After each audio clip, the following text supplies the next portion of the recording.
El Dakruri mountain is a very famous mountain in Siwa Oasis. It's a place which holds a lot of history, pharaonic history.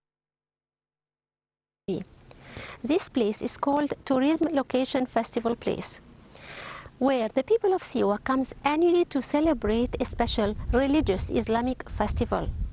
In that festival, they stay here for some days, and then they go back to the city.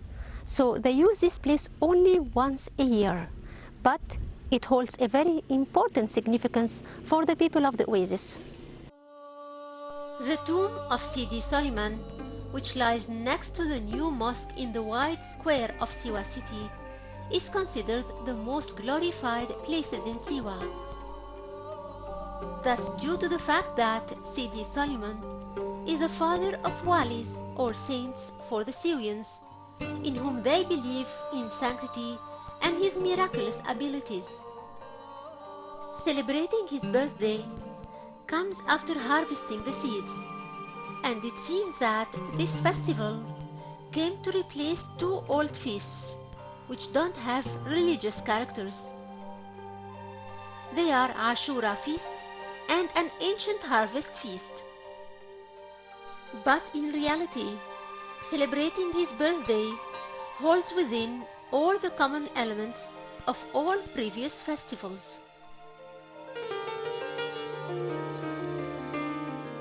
Today's festival is also called the Harvest Feast or the Tourism Feast.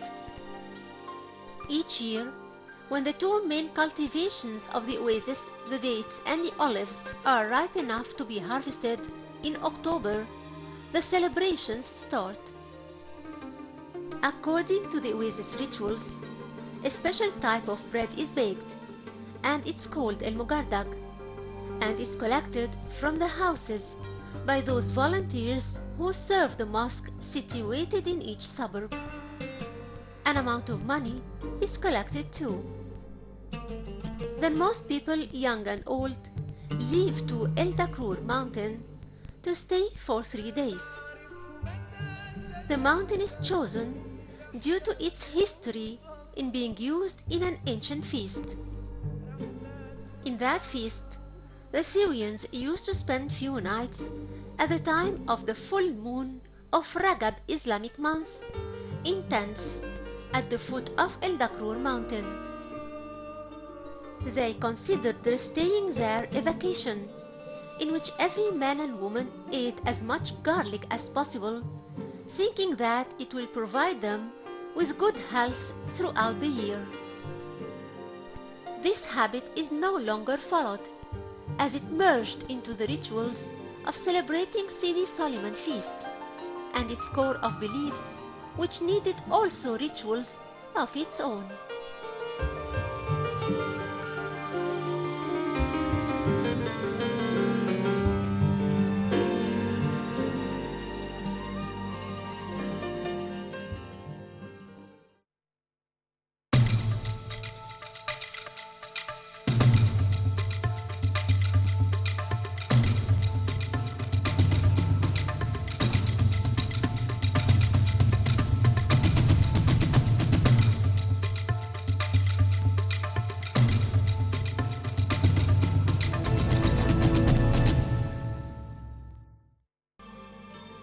The Syrians leave their original houses and come to stay for 3 days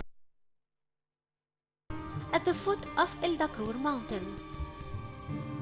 These small buildings are built of the local building bricks of Karshif, which is a Syrian salty mud, and topped with palm reeds, covering the ceilings.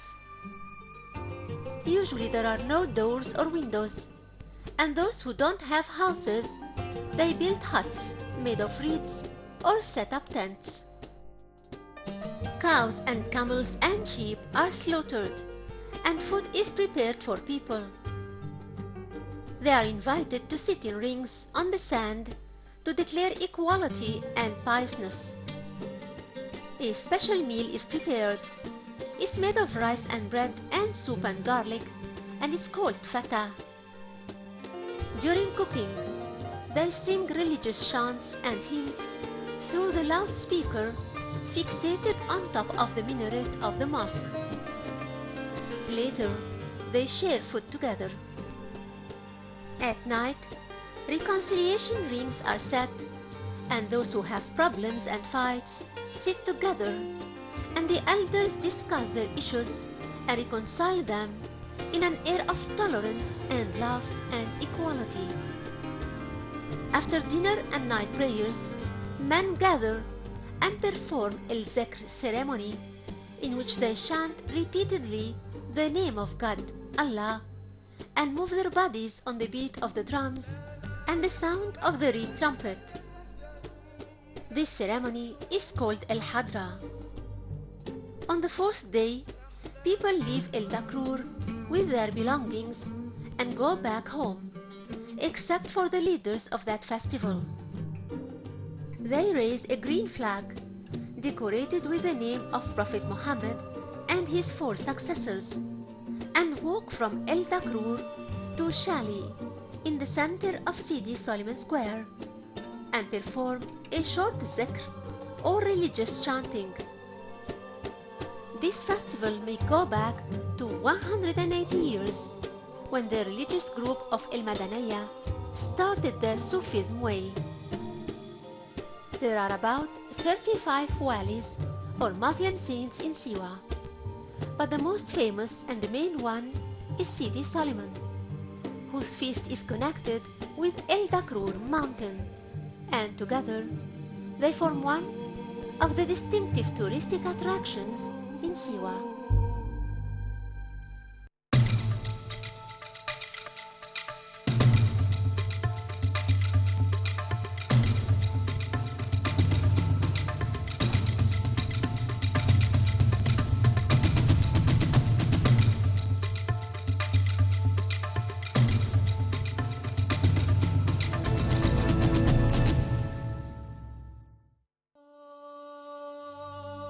El-Dakrur mountain is that mountain which is amidst the depression of Siwa Oasis and is composed of a high hill 5 kilometers south of Siwa city. The hill is distinguished by its healthy climate and the abundance of its fresh water. Folkloric legends tell that El-Dakrur mountain is the mountain of King Ibrik, who is one of the kings of ancient Siwa, and that his treasures are hidden and buried in this mountain. Another story connects the mountain with Ubaydah temple and the Oracle temple and the tombs of the Mountain of the Dead. The fable says that there is a tunnel under the ground that joins between these ancient 3 sites. There's supposed to be an aisle or a passage that joins between the main center of Amon's cult and the main cemetery of the Oasis, which is the Mountain of the Dead. There must have been rituals and traditions that were held connected with the 2 locations, and from there came the idea of the existence of a tunnel. In Agurmi, the German expedition uncovered a tunnel that leads from the court of the royal palace to below the water well in the same area. The visitors of Dakrur mountain can see some openings on the hillsides close to the city. Most of them are tombs barren from reliefs and go back to the Roman period. And since these tombs were burial places for the inhabitants of the city, thus the old capital was situated in the current place of Agurmi. In general, a lot of the openings on the sides of the hill were hewn out by the poor people to live in them, whether in old or modern times. For digging caves and enlarging them to live in them happened in ancient times in many parts of the world, and still happens almost everywhere today. These chambers that were cut out in the rocks provided people with shelter in the cold seasons of the year, besides being kind of cool in the summer. In the northwest side of the middle mass of El-Dakrur mountain, there are 2 caves, cut out in the rocks that most probably date back to the late pharaonic period, during the time of the 26th or 30th dynasties or the beginning of the Ptolemaic period. In between the two caves, there is an ancient monumental quarry that goes back to the time of building the two temples of Amun, the Oracle Temple and Umm Temple. In one of the northern corners of the quarry, there is a Greek sunk relief written by the workers of that time, which is the 4th century BC. On top of the middle mountain, and also in the mountain of Nasra, there are about 4 or 5 sites where they started cutting out stones, but the work had stopped, either because of the bad quality of the stone or for any other reason. But the cutting took place in the quarry of the middle of the mountain.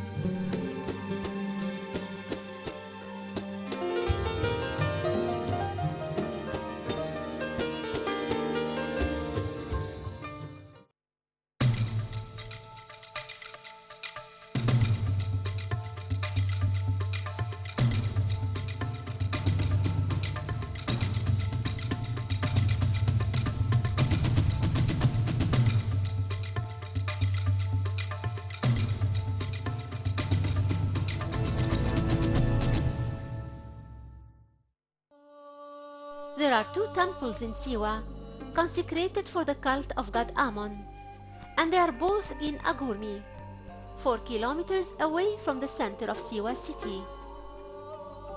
The first temple was built on the big rock that lies in the middle of the decaying old village of Agurmi, which inhabitants abandoned 2 times, the last of which was in 1928, when heavy rain fell on the oasis for 3 days continuously. That is the famous Oracle Temple. Many years ago, the rock of Agurmi started to crack and many massive rocks fell off, so stones could be seen today scattered here and there.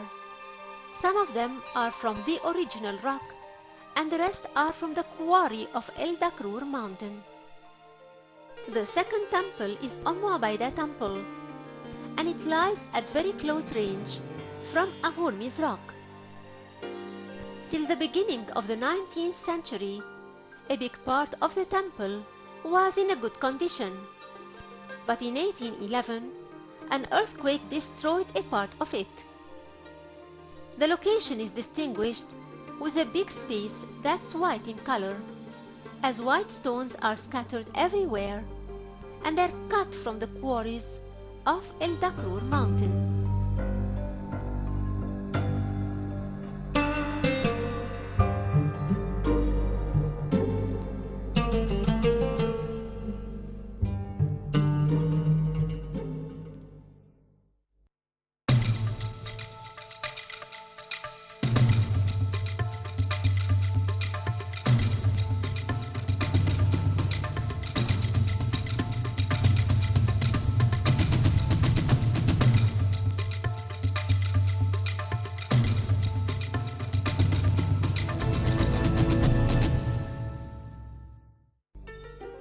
In the middle of the massive mountainous chunk and in the northwest of El Dakrur mountain, there are 2 caves cut out into the rocks. The first tomb was cut in the middle of the hill. Its entrance is directed towards the west, where the spirit of the deceased dwells with the setting sun. This tomb is called in Syrian language Ten Ashur. Its walls are barren from reliefs, and it has 6 pillars cut out into the same rock of the tomb. Some of the modern time visitors had written their names on the walls. Close to the top of the hill that lies amidst of El Dakrur mountain in Siwa oasis lies a second tomb cut out in the rocks. Its entrance opens to the north, and it lies southwest of the other big cutout tomb. It's called Ten El Fifan, which is a Syrian name that means the one with hats. That's because the people of Siwa Notice that the capitals of the 4 columns inside the tomb resemble the local hat or the head cover which they wear, and is composed of a hat wrapped with linen scarf. The hewn-out ceiling of that tomb rests on 4 columns, but the body of these columns were taken or removed earlier. The capitals are still there though. They take the shape of the papyrus flower, and thus they are called papyrus columns. On the right side of the entrance, there is a small chamber, and in the rear part of the cave, there are 3 small chambers. The intimidating, fearful style of the columns' capitals paved the way to invent many stories about King Ebrik. They say that he's buried in here with his treasures, and is guarded by jinnis and demons. Thus, the tomb was subjected to a lot of destruction by the natives and treasure hunters. To the left side of the aisle, there are 3 lines of Greek writings. These tombs are bigger in size than the tombs of the Mountain of the Dead and different in design, and there is a chance that there are other tombs. They date back to the Ptolemaic period, or even older than that. Near the top of the hill, there is a layer of limestone used in ancient times as quarries, and thus considered one of the places where stones were cut to build temples in this oasis. As for the other quarries, they are in the area of Bilad al-Rum.